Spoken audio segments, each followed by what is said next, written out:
Welcome to the Academic Writer's Toolbox. This is the second part of the three-part series on ways to get you started, then sustain and improve your academic writing. For those who were not here last time, my name is Dr. Margarita or Maggie Huerta, and I'm one of the ACU Online Writing Center tutors. So with that said, let's get started on talking about how to build your writing productivity, increasing writing self-efficacy. So I want you to take a look at this comic strip and think about whether this has ever happened to you or not. So the little comic is from phdcomics.com. And there's the graduate student character who I believe is named Cecilia. And she says, "I feel so productive. Look at all the things I checked off my to-do list today." And so then you see her to-do list and you see all these check marks by small task, insignificant task, tiny task, trivial task, easy task. And there's little notes saying done, star, woo, yes, more, another star. And then there's an unchecked box that says that huge task you were supposed to have done a long time ago, but keep putting off.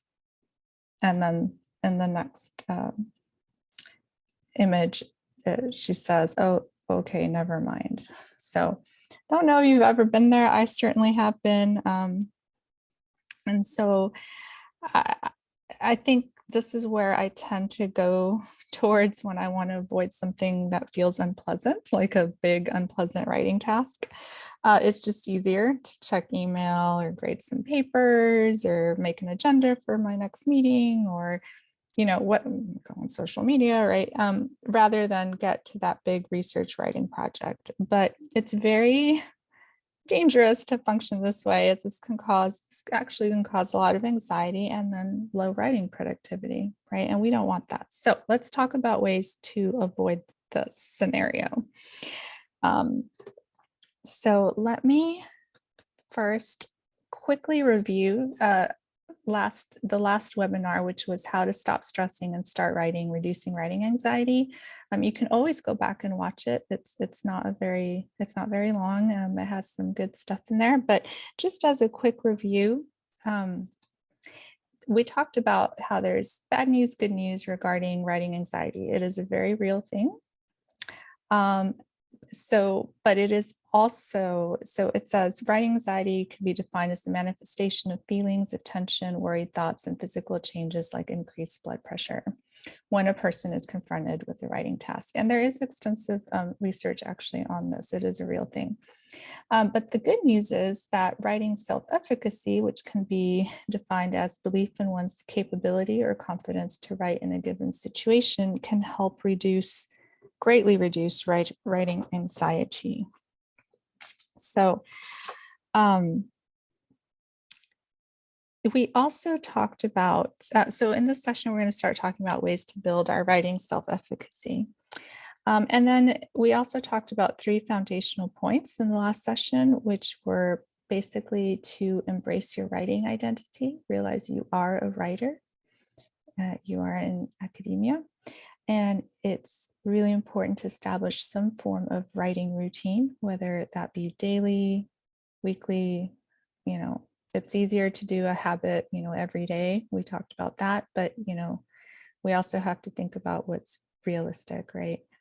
And then actually engage in the writing process and understand that it is a process that is often messy and not linear. And we have to be okay with writing messily and quickly, and then going back and editing and separating those processes as much as possible in order to move forward with writing. So again, you can watch the previous session to get a little more in-depth info on all of this.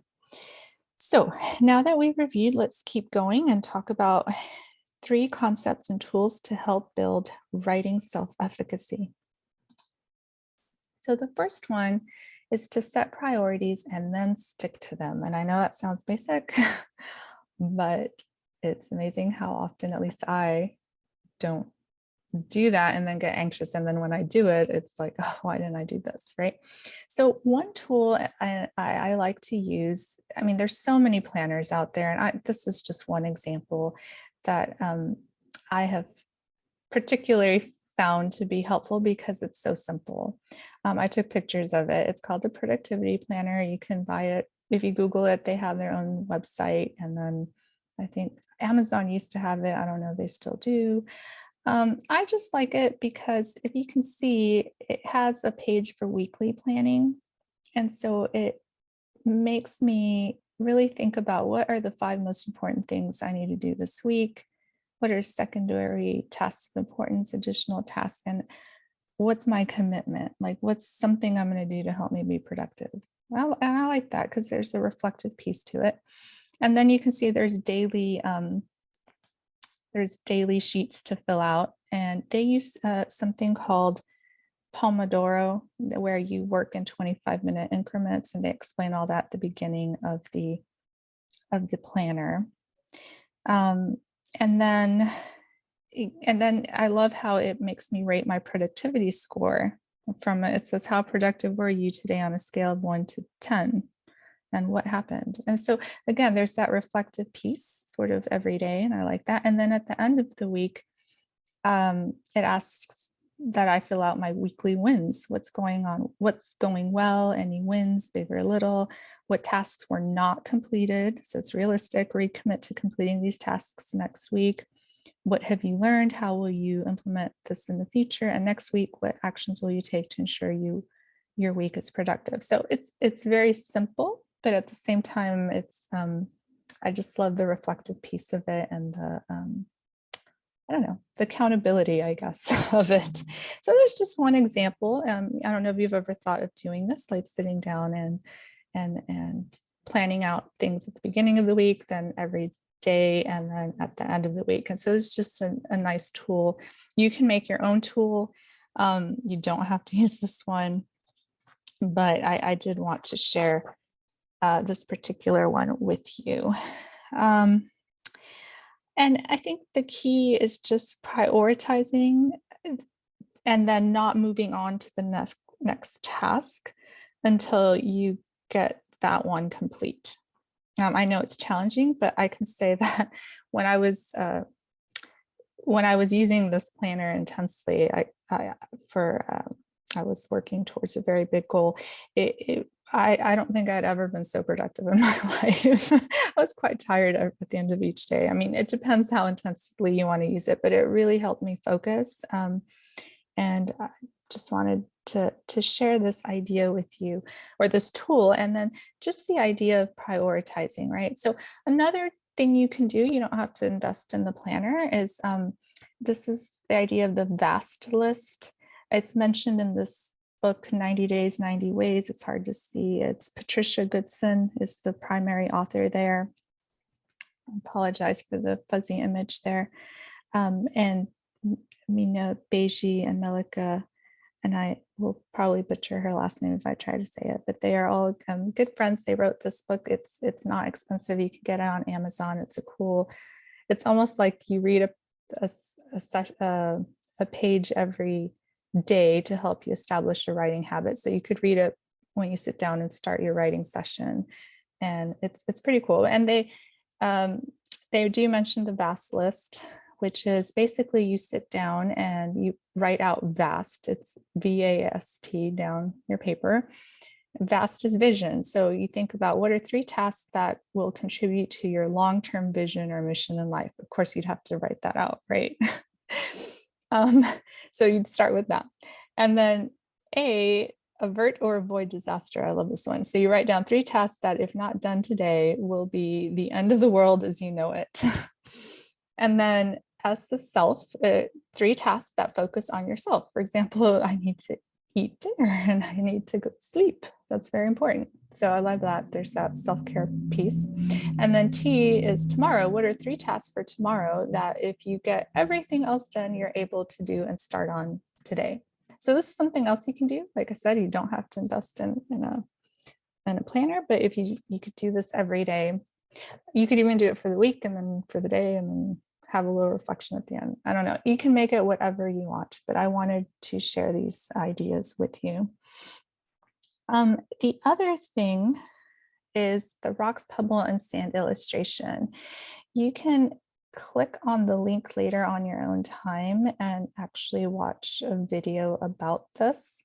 It comes from, I think it's Stephen Covey's book and seminars. He's a big, like, business productivity person, but I really like this illustration just because I heard about it in a writing workshop. And it's basically, they demonstrate filling up a jar, a glass jar, with sands, pebbles, and rocks.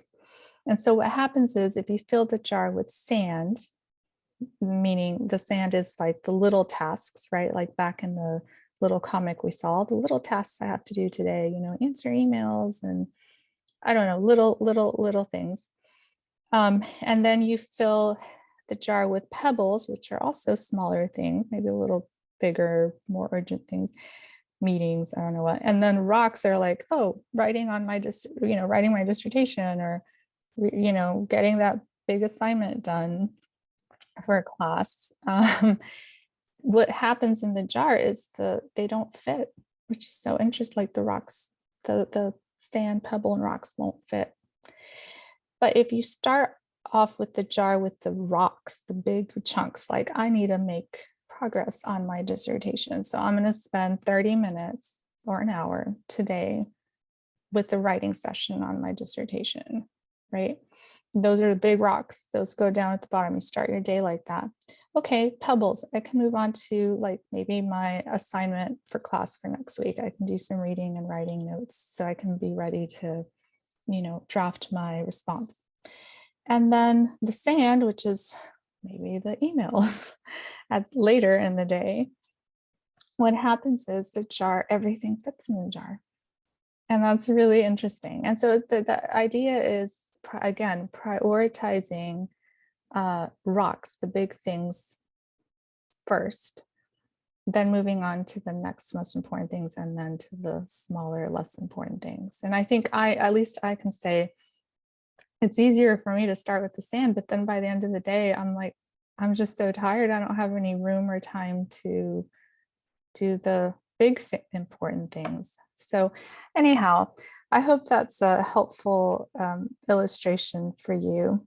It's just, it really is more efficient to complete big tasks of most importance first, and then do little tasks that otherwise would eat up your whole day. I know email can eat up my whole day. So, and then if you do it, I promise you, the day is a lot less stressful. You feel so much better because you invested time in the big rocks for that day.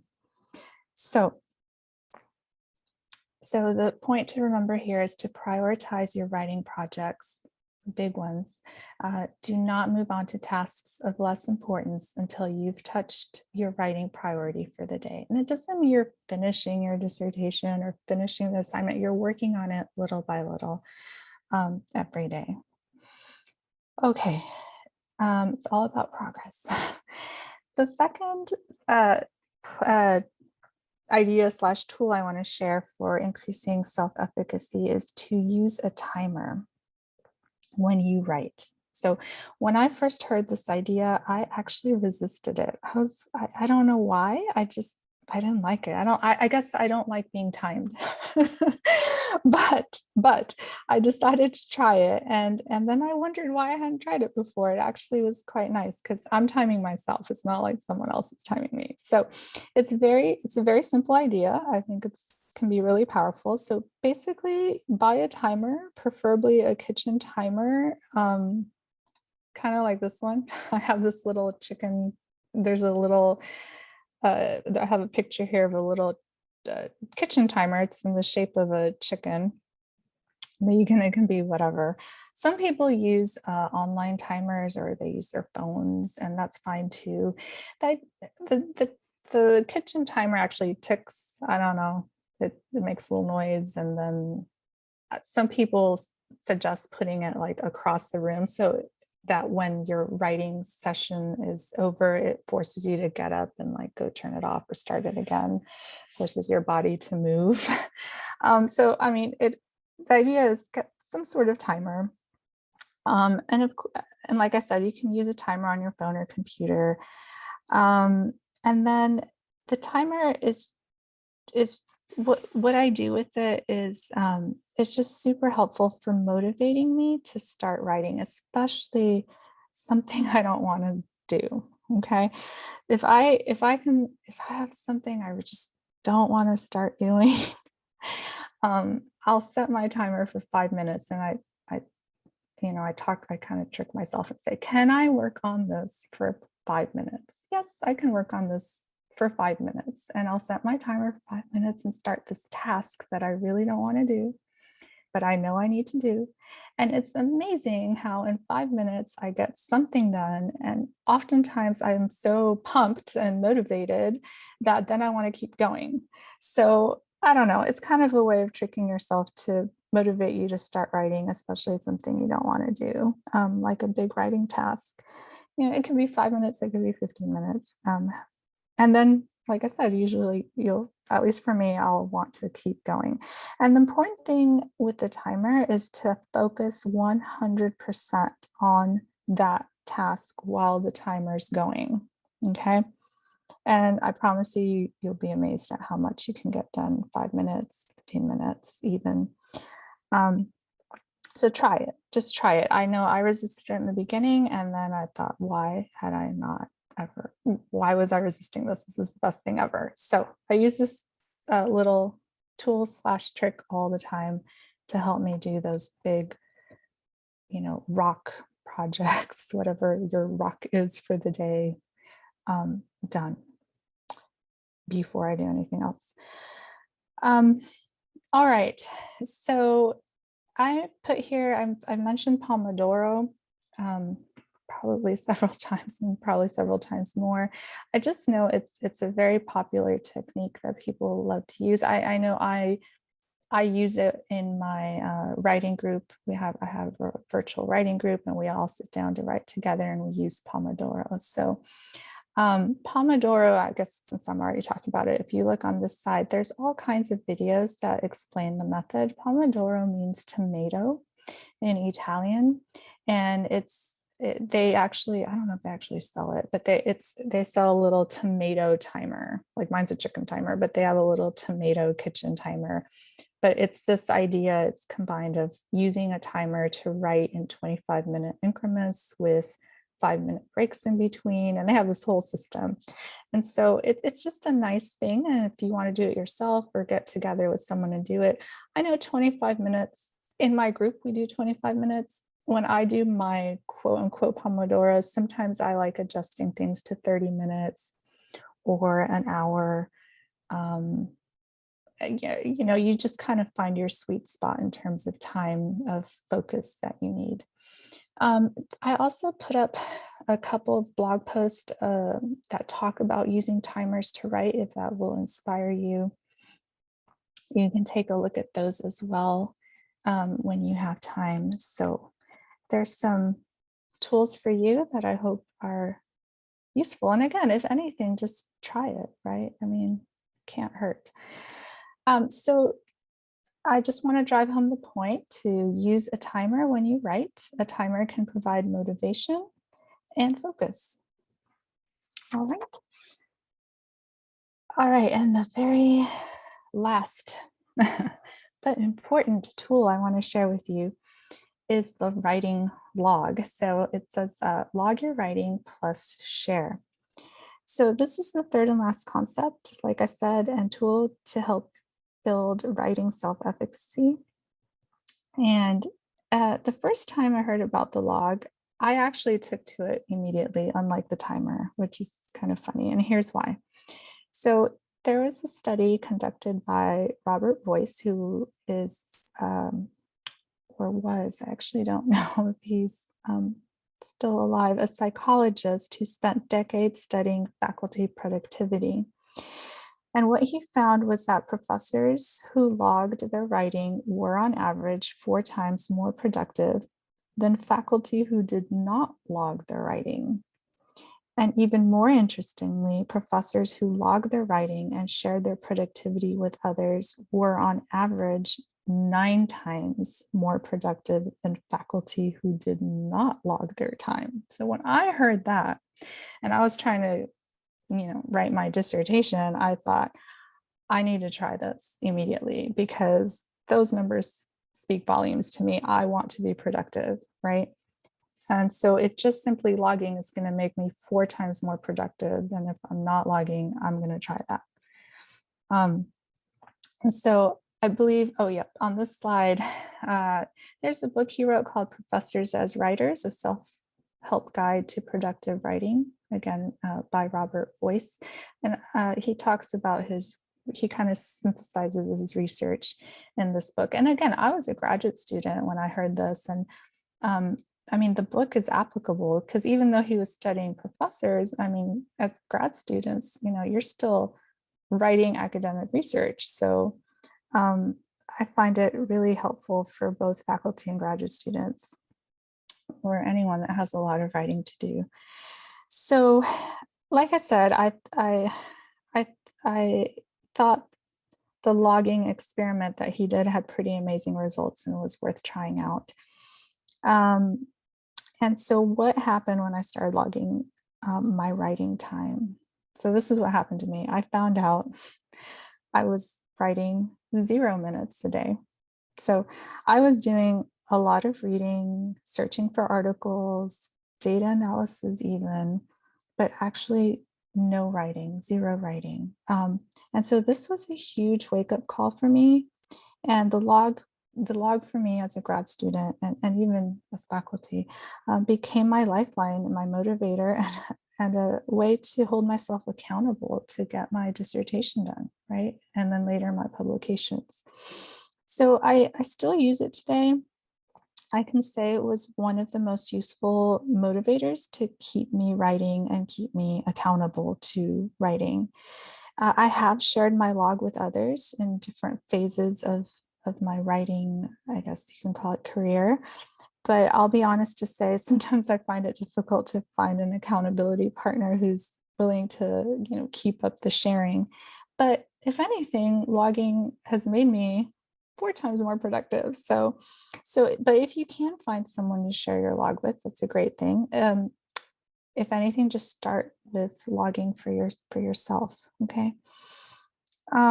Like I said, I'll take the idea of being 4 times more productive over 0 productivity any day. So I do highly recommend trying out the log. I'm going to show you an example of a log of what one of my older logs looks like. But before I show it to you, I don't want you to feel overwhelmed because I want you to understand that it gets filled out. It's blank in the beginning, right? And it gets filled out a little at a time. Everything here I want to share with you is about working on things a little bit at a time and pacing yourself, reflecting, and then you keep going. So there's a lot of pieces to this. So I guess this is from February 2020. Now I have it on Excel. Some people put it in Word. You can do it however you want. I have it in Excel because a friend of mine who she put in formulas so that the times would automatically add up, which I love. I'm very thankful for. And so what you see is at the top, I have the month, and you can't see it on the screenshot, but at the bottom, I do like to make my logs by month. You can do it however you want. So I have like a log for 2020, and it starts in January, and there's a tab that says January, 2020, and then February 2020, and then March, and then April, and all the way through. So now I have one for, right now we're in 2022, so we're in February, exactly 2 years. So I have one that says February 2022. And at the very top in this particular Excel sheet, it does total the writing time in hours for the month. And so Then there are headings at the top that say date.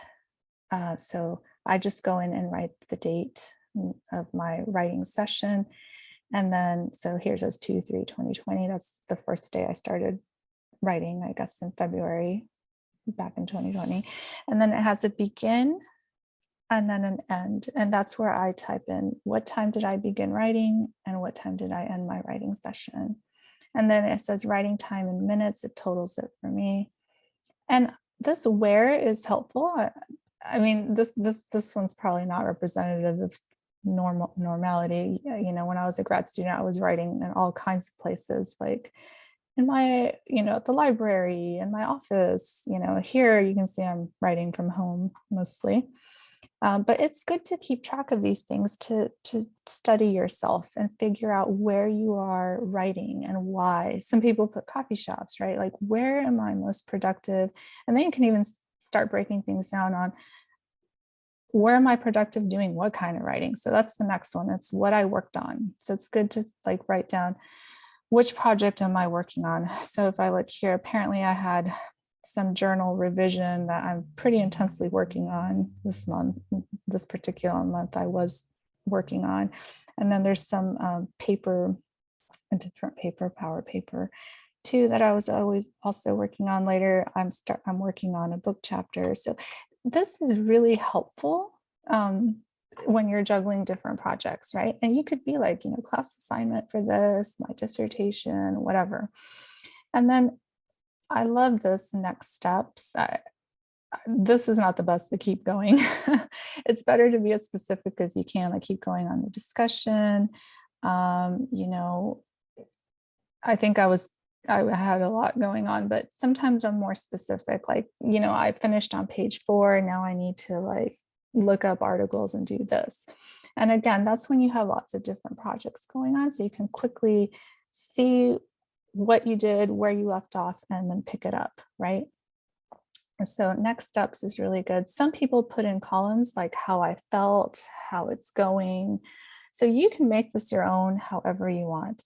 And then the last column on this particular example says cumulative time in hours. It just adds up the hours per session, which is nice too. So you can kind of get a sense of how much time you're writing. For me, it's very motivating. So to see that. Okay, so you can set up your log however you want. I did want to say I do like it doing it in years and especially in months, because I have found that I have seasons of writing. Like February tends to be pretty calm, so I can get a lot of writing in. But some months are not, like some months are just nuts. And I don't get as much writing in, but I'm aware of that. I'm aware that, it's the beginning of the semester, it's the end of the semester. And well, this is more of me speaking as faculty, right? I have a lot more commitments and maybe I won't get as much of my writing time in. And so, and that's okay. It's knowing that about yourself and your patterns. And like I said, you can set up your log however you want. And I hope this is helpful for you to start helping you build some sort of accountability tool for yourself and help you reflect on your writing productivity.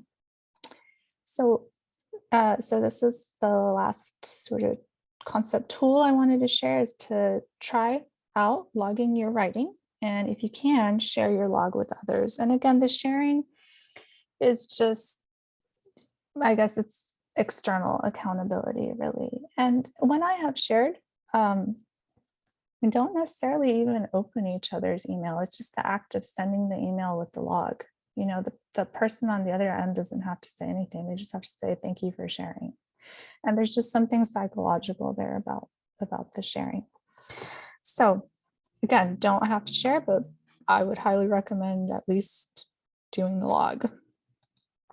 Okay, so with all that said, my writing dares for this session are to set priorities, use a timer, and log your writing, and if you can, share. And then come back next time, bring others for the session, watch the previous session if you missed it.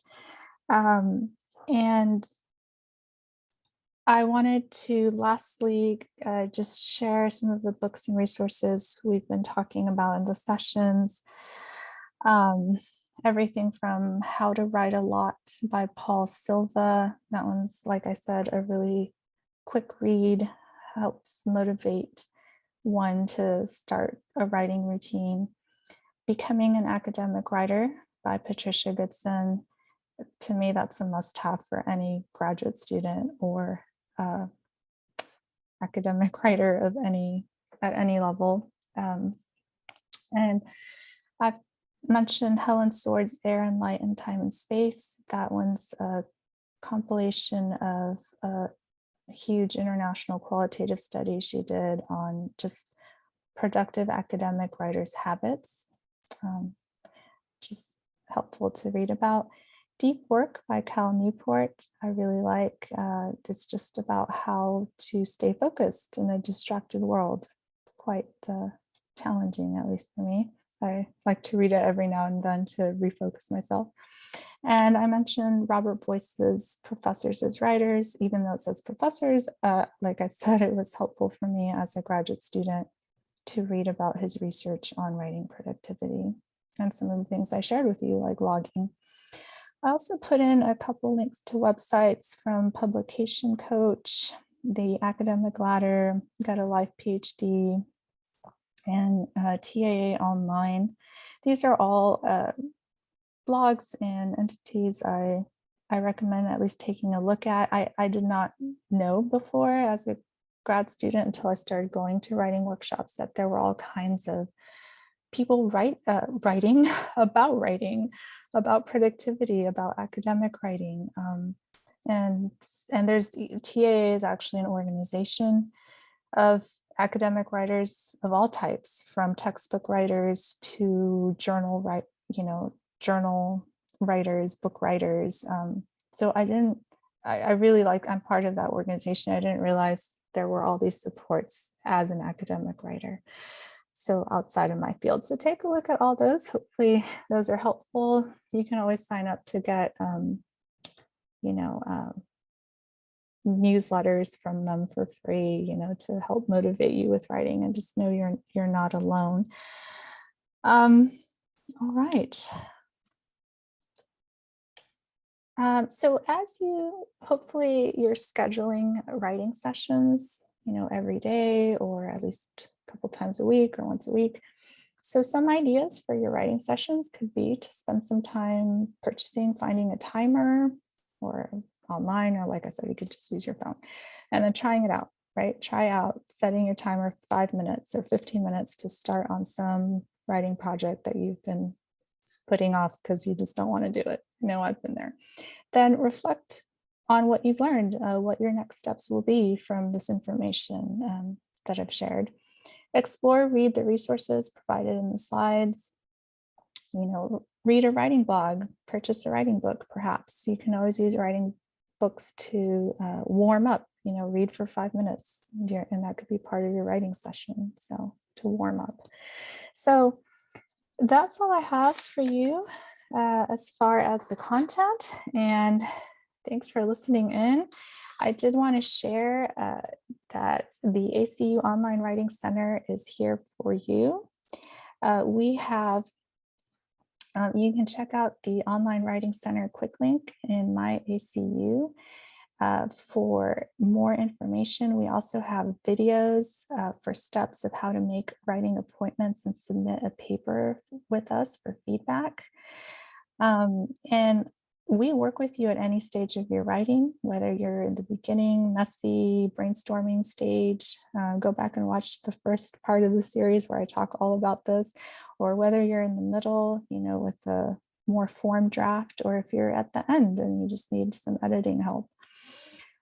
So that's the really, really nice thing about the ACU Online Writing Center, I think. And then you can make 2 types of appointments, which is really cool. You can make an asynchronous appointment, meaning you upload your paper and we send you feedback through email within 24 hours. You get a Writing Center report. And you can also make real-time phone Zoom appointments. So you can meet, like, quote, face-to-face with a tutor. So you can go to the schedule and click on the Zoom link at your appointed time, which is Central Time. And we also have many writing related resources on the Online Writing Center website, from APA templates, little videos about how to write synthesis and form paragraphs and all kinds of things. So take a look at those.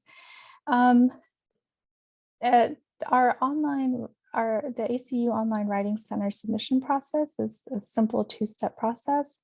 You can first schedule an appointment with the Writing Center online, and then you submit your paper to the week's Canvas box. And then, like I said, within 24 hours, you should get feedback from us. Or if you do the Zoom appointment, then you set that up through the schedule. We also have other webinars, recordings on our website. We archive them, just like this one will be archived, and you can go to that. And like I said, you could, if you missed the first part of this 3-part, you can see the first one there. You can subscribe to our YouTube channel as well. So lots of great stuff for you to support you in your writing. Here is, this slide has a link of resources, everything from the APA course paper template, which is really nice because you can download it and just forever write all your course papers on there and not worry about the formatting because it's already there for you. Like I said, we have a YouTube channel, and we have our own blog, the Online Writing Center blog. So there's another blog for you to help motivate you and inspire you with your writing and give you tips. You can contact us at the Online Writing Center at acu.edu. You can, like I said, always schedule an appointment with us. There's a link there. And visit our Online Writing Center website and explore all the resources we have for you. So I hope that the session was helpful for you and you were inspired to keep on writing and writing productively and with much less stress, I hope. So we'll see you next time for the last of this 3-part series. You'll have a great rest of your day.